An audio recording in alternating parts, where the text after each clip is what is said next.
ളിയെക്കുറിച്ച് സ്ഥിരമായി PSC ചോദിച്ചു വരുന്ന 11 പ്രധാനപ്പെട്ട ചോദ്യോത്തരങ്ങളാണ് ഈ വീഡിയോയിൽ ഉൾപ്പെടുത്തിയിരിക്കുന്നത്. വിവാദമായ വില്ലുവണ്ടി യാത്ര നടത്തിയ നവോത്ഥാന നായകൻ. നായകനാണ് അയ്യങ്കാളി. കല്ലുമാല സമരം നയിച്ചത് ആര് എന്ന് ചോദിച്ചാൽ അതിനുത്തരം അയ്യങ്കാളിയാണ് കല്ലുമാല സമരം നയിച്ചത്. ഏത് സാമൂഹിക പരിഷ്കർത്താവിൻ്റെ പ്രതിമയാണ് തിരുവനന്തപുരം കവടിയാറിൽ സ്ഥാപിച്ചിരിക്കുന്നത്? അയ്യങ്കാളിയുടെ പ്രതിമയാണ് തിരുവനന്തപുരം കവടിയാറിൽ സ്ഥാപിച്ചിരിക്കുന്നത്. സാധുജന പരിപാലന സംഘം 1907 സ്ഥാപിച്ചത് ആര്?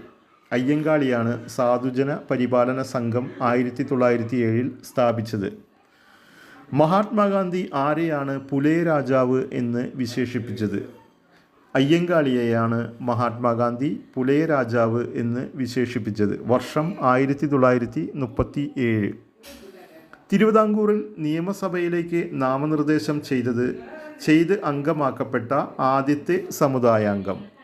തിരുവിതാംകൂർ നിയമസഭയിലേക്ക് നാമനിർദ്ദേശം ചെയ്ത് അംഗമാക്കപ്പെട്ട ആദ്യത്തെ സമുദായാംഗമാണ് അയ്യങ്കാളി. സംസ്ഥാന പട്ടികജാതി വികസന വകുപ്പിൻ്റെ ആസ്ഥാനം ഏത് നവോത്ഥാന നായകൻ്റെ ബഹുമാനാർത്ഥം നാമകരണം ചെയ്തിരിക്കുന്നു? സംസ്ഥാന പട്ടികജാതി വികസന വകുപ്പിൻ്റെ ആസ്ഥാനം ഏത് നവോത്ഥാന നായകൻ്റെ ബഹുമാനാർത്ഥം നാമകരണം ചെയ്തിരിക്കുന്നു?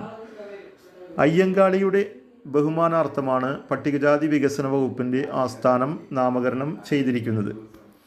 പെരിനാട് സമരം നയിച്ചത് ആര്? പെരിനാട് സമരം നയിച്ചത് അയ്യങ്കാളിയാണ്. വർഷം 1915. 1863 ഓഗസ്റ്റ് 28 തിരുവനന്തപുരം ജില്ലയിലെ വെങ്ങാനൂരിൽ ജനിച്ച നവോത്ഥാന നായകൻ. അയ്യങ്കാളിയാണ് 1863 ഓഗസ്റ്റ് 28 തിരുവനന്തപുരം ജില്ലയിലെ വെങ്ങാനൂരിൽ ജനിച്ചത്. തിരുവിതാംകൂറിൽ ആദ്യത്തെ സംഘടിത കർഷക സമരം നയിച്ചത് ആര്? തിരുവിതാംകൂറിൽ ആദ്യത്തെ സംഘടിത കർഷക സമരം നയിച്ചത് അയ്യങ്കാളി. 1905 വെങ്ങാനൂരിൽ അവശ്യ സമുദായങ്ങൾക്കായി ഒരു കുടിപ്പള്ളിക്കൂടം സ്ഥാപിച്ചതാര്? 1905 വെങ്ങാനൂരിൽ അവശ്യ സമുദായങ്ങൾക്കായി ഒരു കുടിപ്പള്ളിക്കൂടം സ്ഥാപിച്ചത് അയ്യങ്കാളി. ഇത്രയുമാണ് അയ്യങ്കാളിയെക്കുറിച്ച് PSC സാധാരണ ചോദിച്ചു വരുന്ന ചോദ്യോത്തരങ്ങൾ. Thank you.